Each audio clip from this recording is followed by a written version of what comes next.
देखिए, माननीय मुख्यमंत्री जी ने इस पूरे आयोजन को न सिर्फ अत्यंत नज़दीक से इसका सुपरविजन किया है, बल्कि इसका डायरेक्शन भी किया है। कुछ दिन तो ऐसे गुजरे हैं जैसे कि प्रथम जो हमारा स्नान था वो संख्या से भी पार किया है लोगों ने।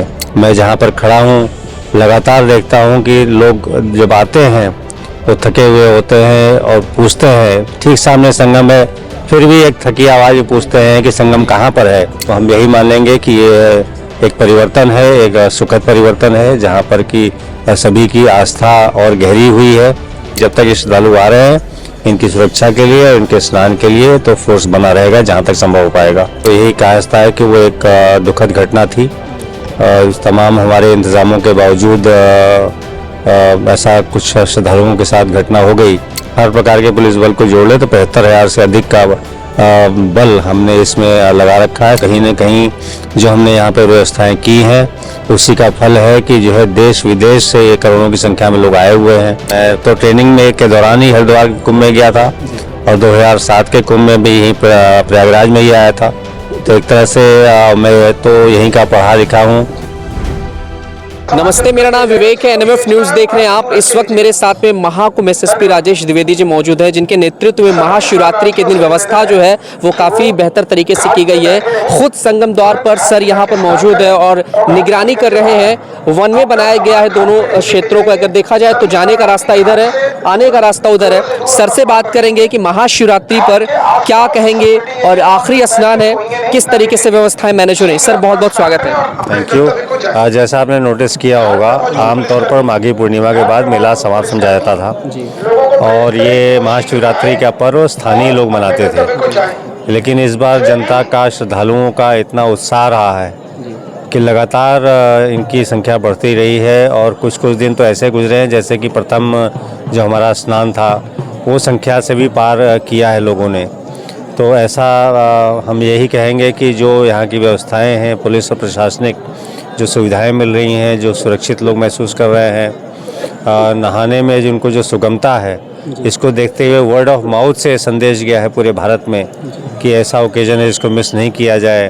और अभी भी आप रात में देख रहे हैं कि 2 बजे इतनी भारी संख्या में लोग आ रहे हैं। आमतौर पर तो महाशिवरात्रि का पर्व शिवालयों में, शिव मंदिरों में लोग दर्शन करने और जल चढ़ाने के लिए जाते थे, लेकिन अभी आप ये देख रहे हैं सभी श्रद्धालु स्नान करके वापस अपने गंतव्यों की ओर जा रहे हैं।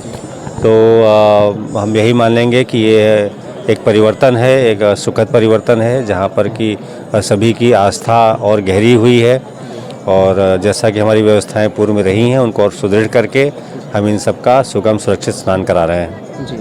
सर, महाशिवरात्रि के बाद में जैसे आज आखिरी स्नान है, आज महाकुंभ का समापन भी है, क्या इसके बाद जो हमारे पुलिस फोर्स है, जो आर्मी के जवान हैं अलग अलग कंपनियों के, क्या वो अभी यहाँ से ड्यूटी से हट जाएंगे या फिर अभी भी रहेंगे व्यवस्था को बनाने में? देखिए, सामान्यतः तो यही होता था और अपेक्षा ये की जाती थी, लेकिन जैसा आप देख रहे हैं श्रद्धालु लगातार आ रहे हैं तो इनको तो अबेंडन नहीं किया जाता है। और एज लॉन्ग एज ये आएंगे तमाम चीज़ें कुछ चेंज भी होंगी। संस्थाएं चली गई हैं और काफ़ी एरियाज़ खाली हो गए हैं, तो जो ये हमारे पॉन्टून ब्रिजेज़ हैं इनकी इतनी आवश्यकता नहीं रहेगी, ये डिसमेंटल होंगे। चेकर्ड प्लेट्स वगैरह तमाम जहाँ रास्ते में यूज़ नहीं हो रहे हैं उन्हें भी हटाया जाएगा, क्योंकि नहीं तो वो फिर ख़राब हो जाएंगे, दुर्घटना हो सकती है। तो धीरे इसमें कमी आएगी, लेकिन जब तक ये श्रद्धालु आ रहे हैं इनकी सुरक्षा के लिए और इनके स्नान के लिए तो फोर्स बना रहेगा जहाँ तक संभव हो पाएगा। सर, पांटून पुल 30 बनाए गए हैं, अधिकतर ब्लॉक किए जाते हैं और अधिकतर समय में बंद ही रहता है। हालांकि जब भीड़ का दबाव कम होता है तो खोल दिया जाता है कुछ, लेकिन हमने देखा कि कई लोग मतलब काफ़ी ज़्यादा इससे परेशान भी नजर आए। लोगों ने ये भी सवाल किया हमसे कि आखिरकार जब पांटून पुल हम लोगों के लिए बनाया गया है तो क्या ज़रूरत थी उसे रोकने की या बंद करने की, क्या वजह है?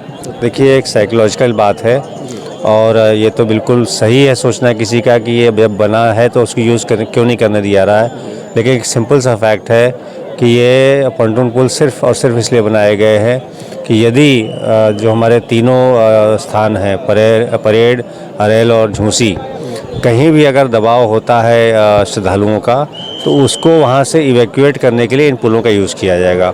ये सामान्य आवागमन के लिए नहीं बनाया गया था, किंतु यह बात जो बाहर से श्रद्धालु आया है उसको समझाना कठिन है।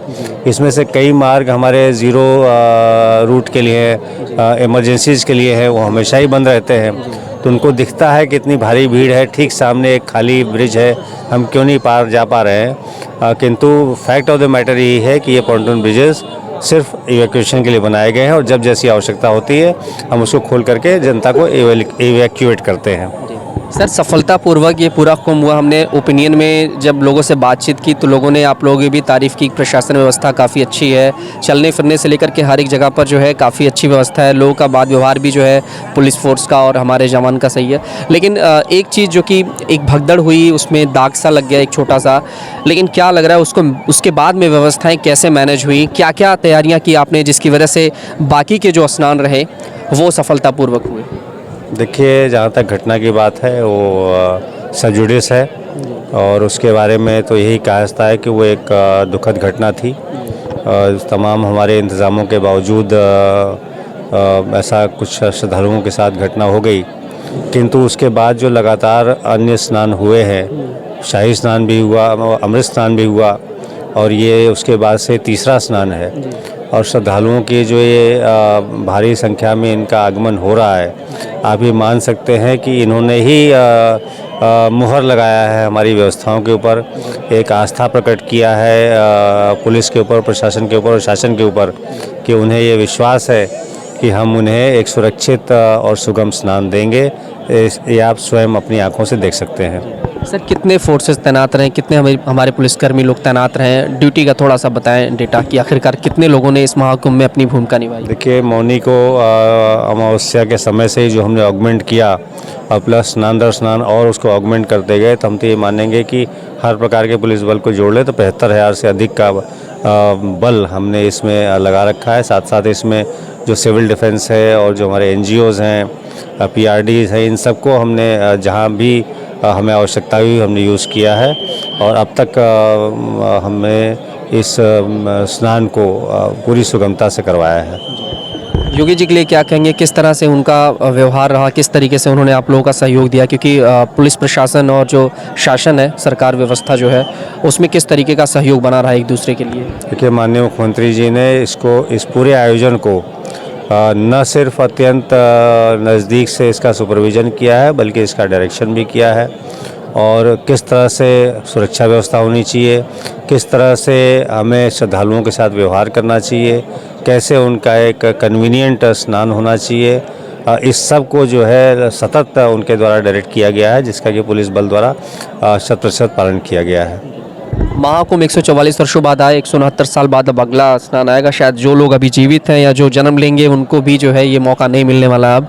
लेकिन आपसे मेरा ये सवाल है कि जिस तरीके से व्यवस्था रही, क्या उसको लेकर के आने वाले समय में किसी तरह के सवाल उठने वाले हैं? क्या जांच वगैरह भी होगी, जो भी चीज़ें जिसको लेकर के दोष मढ़ा जा रहा है सरकार पर? हालांकि कुछ लोग योगी सरकार को दोषी ठहराए, कुछ लोग आपको दोषी ठहरा रहे हैं। जैसा मैंने आपको बताया, वो एक इंसिडेंट था और उसके बाद उसी दिन भी भारी संख्या में श्रद्धालु आए, उनको सुगम सुरक्षित स्नान कराया गया। अमृत स्नान भी उसको सकुशल रूप से कराया गया। उसके बाद एक और बसंत के दिन अमृत स्नान कराया गया। तो जैसा मैंने आपसे कहा कि इतनी भारी संख्या में श्रद्धालु, जो कि कोई सोच भी नहीं सकता था, एक अंदाज़ लगाया गया था कि विगत 2019 में जो कुंभ हुआ था, हो सकता है कि उसके मुकाबले 30%, 40%, 50% वृद्धि होगी, किंतु इतना भारी उत्साह है जो श्रद्धालुओं में और उसके बाद से जो लगातार ये लोग आते जा रहे हैं, ये हमारे में आस्था प्रकट कर रहे हैं हमारी व्यवस्थाओं के ऊपर को लेकर के। तो हम तो यही कहेंगे कि जो भी अगला ये कुंभ होगा और उसके बाद महाकुंभ होगा और विशाल और अद्भुत होगा। क्या लग रहा है, रिकॉर्ड बना है, 60 करोड़ प्लस लोगों ने स्नान किया है, आप लोगों की भी बड़ी भूमिका रही। इस रिकॉर्ड पर क्या कहेंगे, जो सफलता आप लोगों को मिली है, जो सफलता योगी सरकार को मिली? मैं बार बार कहूँगा कि कहीं न कहीं जो हमने यहाँ पर व्यवस्थाएं की हैं, उसी का फल है कि जो है देश विदेश से ये करोड़ों की संख्या में लोग आए हुए हैं। मैं जहाँ पर खड़ा हूँ लगातार देखता हूँ कि लोग जब आते हैं वो थके हुए होते हैं और पूछते हैं, ठीक सामने संगम है, फिर भी एक थकी आवाज़ में पूछते हैं कि संगम कहाँ पर है। लेकिन इसी से जो ये वापसी मार्ग है, वही लोग जब लौट रहे होते हैं और स्नान करने के बाद जो उनके मन में उल्लास होता है, वो हर कोई यहाँ से गुजरते हुए पुलिस प्रशासन शासन को धन्यवाद देते हुए जाता है। और अगर आप चाहेंगे तो किसी से पूछेंगे तो आप भी यही पाएंगे। तो ये तो हमारा तो जो पुरस्कार है वो यही है। पहली बार सर आपकी ड्यूटी लगी है किसी कुंभ में या अर्थ कुंभ में, या इससे पहले भी आपने भूमिका निभाई? मैं तो ट्रेनिंग में के दौरान ही हरिद्वार कुंभ में गया था और 2007 के कुंभ में भी यहीं प्रयागराज में ही आया था। तो एक तरह से मैं तो यहीं का पढ़ा लिखा हूँ। तो पर्सनल लाइफ में भी कई बार कुंभ में आए थे और प्रोफेशनल लाइफ में मेरा तीसरा ओकेजन है जब मैंने पार्टिसिपेट किया है। सर एक आखिरी सवाल, क्या संदेश देना चाहेंगे जो लोग महाकुंभ कान लेने आ रहे हैं? देखिए, अब तो ये आखिरी स्नान है और आखिरी दिन है, तो अब मैं संदेश क्या, मैं धन्यवाद ही देना चाहूँगा सभी को कि आप पूरे देश से और प्रदेश के सभी जनपदों से आए हैं, विदेशों से भी आए हैं, और हमने आपका पूर्ण स्वागत करते हुए आपको पूर्ण सुरक्षा दिया है, पूर्ण सुगमता दिया है। आप हर्ष और उल्लास के साथ लौट रहे हैं, इसके लिए बहुत बहुत धन्यवाद। धन्यवाद सर। तो ये थे महाकुंभ मेला एसएसपी राजेश द्विवेदी सर, जिन्होंने बताया कि किस तरीके से व्यवस्थाएं मैनेज हुई शुरू से लेकर के एंड तक। 29 तारीख को जो कुछ भी हुआ उसके बाद से कैसी व्यवस्था बनाई गई, और व्यवस्था के साथ साथ जो है भीड़ को कैसे मैनेज किया, भीड़ को कंट्रोल कैसे किया गया, इन सब पर भी बताया। एक इतिहास रचा गया है, एक नया अध्याय लिखा गया है। 60 करोड़ से ज़्यादा लोगों ने स्नान भी कर लिया है और आज महाशिवरात्रि का ये आखिरी स्नान है, महाकुंभ समाप्त हो जाएगा। हालांकि भीड़ लगातार आ रही है, तो इस वजह से जो हमारे सर हैं और इसके अलावा बाकी जो भी अधिकारी लोग हैं या जो भी अलग अलग फोर्सेस तैनात हैं यहाँ पर, उनकी ड्यूटी की जो अवधि है वो थोड़ी सी आगे भी बढ़ सकती है। कैमरा पर्सन आशुतोष के साथ मैं विवेक।